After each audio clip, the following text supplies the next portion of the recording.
गंगा भारत की सबसे पवित्र और रहस्यमयी नदी है। माँ गंगा को हिंदू धर्म में देवी का दर्जा प्राप्त है और इन्हें मोक्षदायिनी कहा जाता है। मान्यता है कि गंगा में स्नान करने से सारे पाप कट जाते हैं और आत्मा शुद्ध हो जाती है। गंगा का उल्लेख महाभारत, रामायण जैसे बड़े बड़े ग्रंथों में भी कई बार जिक्र मिलता है। दोस्तों, गंगा जल में स्वाभाविक रूप से कीटाणुनाशक गुण पाए जाते हैं, जिससे यह वर्षों तक कभी खराब नहीं होता है। दोस्तों, वैज्ञानिक शोधों में पाया गया है कि गंगा के जल में बैक्टीरियोफेज नामक वायरस होते हैं जो हानिकारक बैक्टीरिया को नष्ट कर देते हैं। यही नहीं, इसमें ऑक्सीजन की अधिकता और मिनरल्स इसकी शुद्धता को बढ़ाते हैं। हिंदू मान्यता है कि गंगा का जल पापों का नाश करता है और मोक्ष दिलाता है। माना जाता है कि गंगा स्वर्ग से शिव जी की जटाओं से होकर धरती पर उतरी थी। धरती पर इसका उद्गम स्थल की बात करें तो उत्तराखंड के हिमालय में गंगोत्री ग्लेशियर, जिसको गोमुख कहते हैं, उसको माना जाता है। गंगा को भागीरथी, जाह्नवी और विष्णुपति जैसे कई नामों से भी जाना जाता है।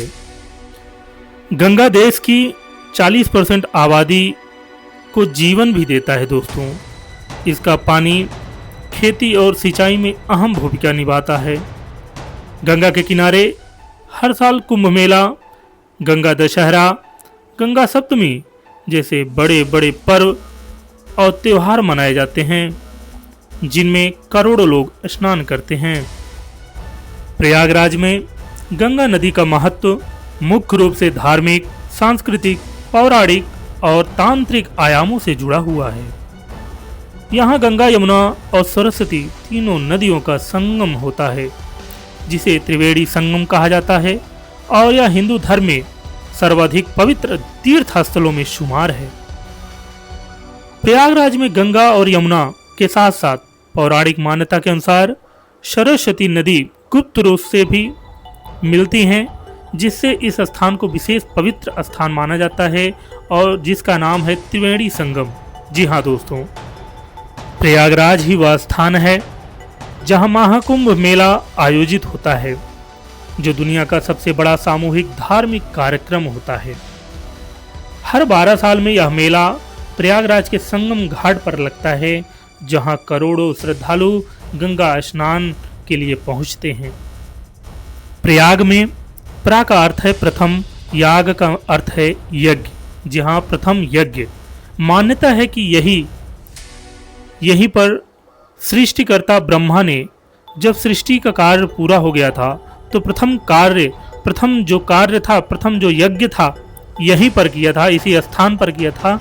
इसी के कारण इस स्थान का नाम प्रयाग पड़ा।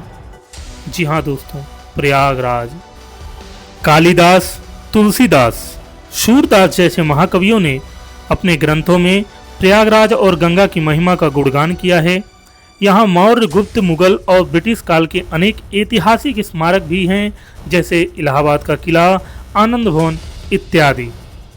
प्रयागराज में गंगा का पानी साफ, विशाल और गहरा होता है। प्राचीन हिंदू ग्रंथों में प्रयागराज को तीर्थराज कहा गया है, जिसका अर्थ है सभी तीर्थों में श्रेष्ठ। जी हाँ दोस्तों, तीर्थराज प्रयागराज। सूर्योदय और सूर्यास्त के समय गंगा घाटों का दृश्य मनमोहक होते हैं, जिससे पर्यटक और श्रद्धालु समान रूप से आकर्षित होते हैं। आप देश के किसी भी कोने में हो, एक बार जरूर प्रयागराज गंगा स्नान के लिए जरूर आएं और वीडियो को लाइक करिएगा अच्छा लगे तो, और अपनों को शेयर करिएगा। बहुत बहुत धन्यवाद।